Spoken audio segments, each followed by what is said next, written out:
रही है और एलजेपी का भी रिकॉर्ड इस वक्त कुछ बुरा नहीं है। 14 सीटों पर एलजेपी आगे चल रही है।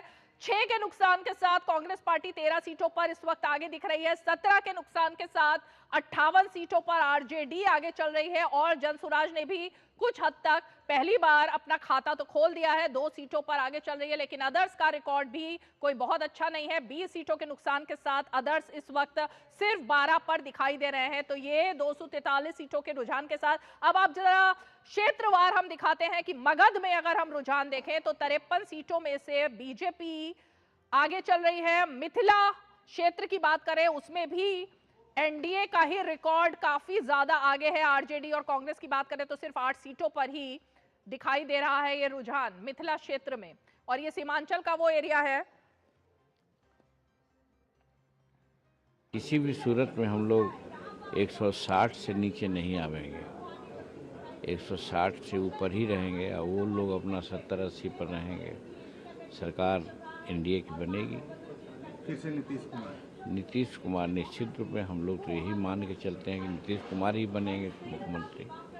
कल तक तेजस्वी दावनी दे रहे थे कि कोई अधिकारी किसी इशारे पर काम अगर करेगा तो वो तो पहले ही से कह रहे थे कि गिरल भभकी देते हैं, भ्रामक समाचार पैदा करते हैं ताकि लोगों में दहशत हो। तो ये शो कर रहे थे कि हम जीत रहे हैं, कोई गड़बड़ी होगी। लेकिन धन्यवाद है चुनाव आयोग को कि जिन्होंने उन लोगों का मुंह बंद कर दिया। वो लोग देखे कि कहाँ गड़बड़ी हो रही है। हर तरह से चुनाव आयोग बिहार का, हिंदुस्तान का बहुत एकदम स्वच्छ कार्य कर रही है।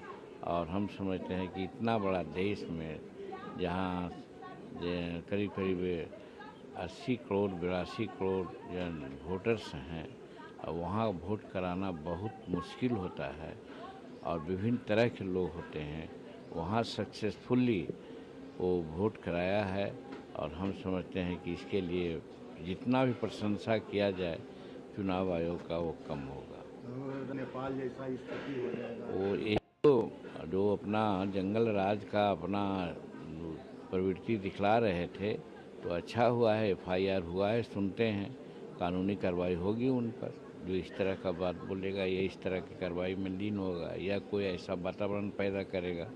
ये बिहार है, गौतम बुद्ध की धरती है, अशोक की धरती है। आपकी पार्टी हो गई सर नई सरकार अब भूमिका अभी तो आना बाकी है। हम तो सोचते हैं कि 6 सीट जीतेंगे, लेकिन अभी जो रुझान दे रहा है 3-4-5 3-4-5 आ रहा है।